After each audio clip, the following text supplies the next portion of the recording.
Praise lord. మన ప్రభువైన యేసుక్రీస్తు నామమున అందరికీ ఈ ఉదయకాల సమయమున శుభాభివందనములు తెలియజేసుకుంటూ ఉన్నాను. ఈ దినం దేవుడు మనకిచ్చినటువంటి వాగ్దానము, అది యెషయా గ్రంథము 58వ అధ్యాయము 3వ లేఖనాన్ని మనం చదువుకుందాం.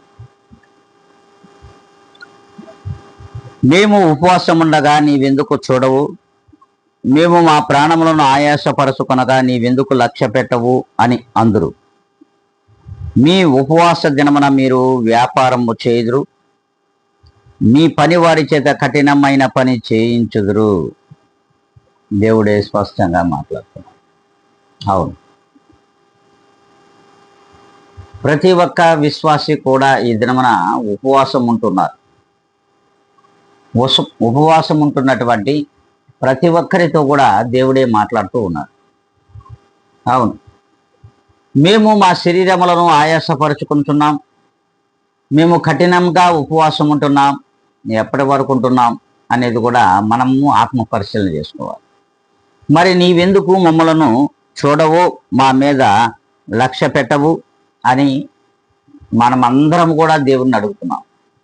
అవును, ఈ శ్రమల దినములలో దేవుని మనము ప్రశ్నించుట తగదు, కానీ ఇక్కడ స్పష్టంగా దేవుడే చెప్తున్నాడు, మీరు ఏ రీతిగా అడుగుతా ఉన్నారు. అయితే ఈ ఉపవాస దినములలో మీరు వ్యాపారం చేయడం లేదా, మీ పని వారి దగ్గర కఠినంగా పని చేయించడం లేదా? ఒక్కసారి మనము ఆత్మ పరిశీలన చేసుకోవాలి. ఎందుకంటే ప్రేమతో పని చేయించుకోవాలి. నీ వ్యాపార దినములను నువ్వు ఆచరిస్తున్నావు కదా, మరి ఇంకా ఎక్కడ నువ్వు ఆయాసపరుచుకుంటున్నావు నీ శరీరాన్ని? ఒక్కసారి దేవుడు ప్రశ్నిస్తున్నటువంటి వీటికి మనం సమాధానం చెప్పాలి కూడా. కానీ దేవుడే చెప్తున్నాడు మన పక్షంగా. చూడండి, మీరు కలహపడుచు వివాదము చేయుచు అన్యాయముగా గుద్దులాడుచు ఉపవాసం ఉంటున్నారు. మీ కంఠధ్వని పరమన వినబడినట్లుగా మీరిప్పుడు ఉపవాసం ఉండరు. హల్లెలూయా, దేవునికి మహిమ కలుగును గాక. అవును, మనం ఎలా ఉపవాసం ఉంటున్నామంటే ఇతరులతో జగడమాడుతున్నారు, ఇతరులతో పోట్లాడుకుంటున్నారు, అనరాని మాటలు అంటున్నారు, ఈ నోటితోనే చేయకూడని పనులన్నీ చేస్తున్నాం. కేవలము ఆహారం మాత్రం తినడం వల్ల ప్రభువులు వారు నిజంగా కూడా ఆయన స్పష్టంగా తెలియజేస్తున్నాడు. చూడండి, ఒక్క ఆహారం మాత్రమే విడిచిపెట్టి ఈ నోటిని పెదవులను మరి మూత వేస్తున్నామే, కానీ ఈ నోటి నుండి అన్ని మాటలు కలహాలాడుతున్నారు, గుద్దులాడుతున్నారు, ప్రతి ఒక్కరిని పోట్లాడుతూ ఉన్నారు, ఇవన్నీ జరిగిపోతా ఉన్నాయి. కానీ ఉపవాసం ఎందుకు ఉండడం అలాంటప్పుడు అని దేవుడే ప్రశ్నిస్తున్నారు. అవును, ఈ రీతిగా ఎందుకు ఉపవాసం ఉంటున్నారు మీరు?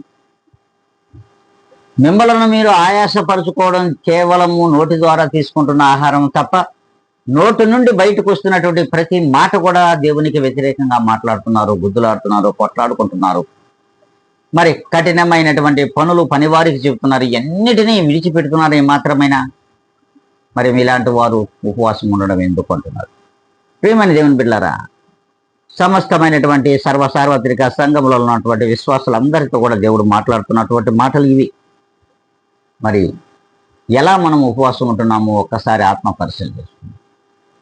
మరి ఏ దినం నుండైనా సరే మనం ఇలాంటి వాటిని విడిచిపెట్టి వ్యర్థమైన మాట్లాడుతూ కలహాలాడుచు, మరి ఇతరులతో పోట్లాడుతూ, అన్యాయంగా తిడుతూ, ఎవరైనా తిట్టినా వారిని వ్యతిరేకం వెంటనే తిట్టేయడం, ఇలాంటివన్నిటిని కూడా విడిచిపెట్టాలి. ప్రతి క్రియను కూడా లోక సంబంధమైన శారీరక క్రియలను విడిచిపెట్టలేనట్లయితే, ఆత్మానుసారమైన క్రియలకు నువ్వు అవకాశం ఇచ్చినట్లయితే ఖచ్చితంగా దేవుని యొక్క ఉపవాసము నువ్వు సఫలపరుచుకున్నట్లయితే, అలా ఉన్నట్లయితే ఖచ్చితంగా నీ పక్షంగా దేవుడే కార్యములు జరిగించునుగాక. ఆమేన్. ప్రార్థన చేసుకుందాం అందరం కూడా. పరిశుద్ధుడు అయిన మా తండ్రి, పరమండలంలో నివాసం ఉన్న మా ప్రియ గొప్ప పరలోకపు తండ్రి, నీ గొప్ప ఘననామానికి ఎనలేని కృతజ్ఞత స్తుతి స్తోత్ర అర్పణలు సమర్పించుకుంటూ ఉన్నాను. ప్రభువా, ఈ ఉదయకాల సమయమున నీవు మాట్లాడినటువంటి గొప్ప మాటలు, అవును, మేము ఇతరులతో పోట్లాడకూడదు, ఇతరులతో ఈ నోటితో అనరాని మాటలు అనకూడదు, మరి చేయరాని పనులు చేయకూడదు.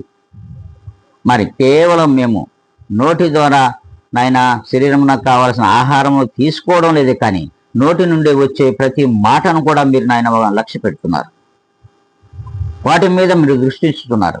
కనుక ప్రభువా, అలాంటి వాటిని మా నోటి నుండి రానియకుండా మమ్మల్ని సంపూర్ణంగా మీ ఆధీనంలో తీసుకొని మీ కృప వెంబడే కృపను, మీ ముఖకాంతిని ఇదిగోనైనా ఈ ఛానల్ వీక్షించుచు వినుచున్న ప్రతి ఒక్కరి పైన ప్రకాశింపచేయమని బ్రతిమలాడుకుంటూ తండ్రి, సమస్తమైన ఘనత మహిమ ప్రభావం మీకు ఆరోపించుకుంటూ నన్ను నేను మిక్కిలిగా తగ్గించుకొని యేసు క్రీస్తు నామమున అడిగి వేడుకొని ప్రార్థించి పొంది ఉన్నాము మా ప్రియ గొప్ప పరలోక తండ్రి. ఆమె.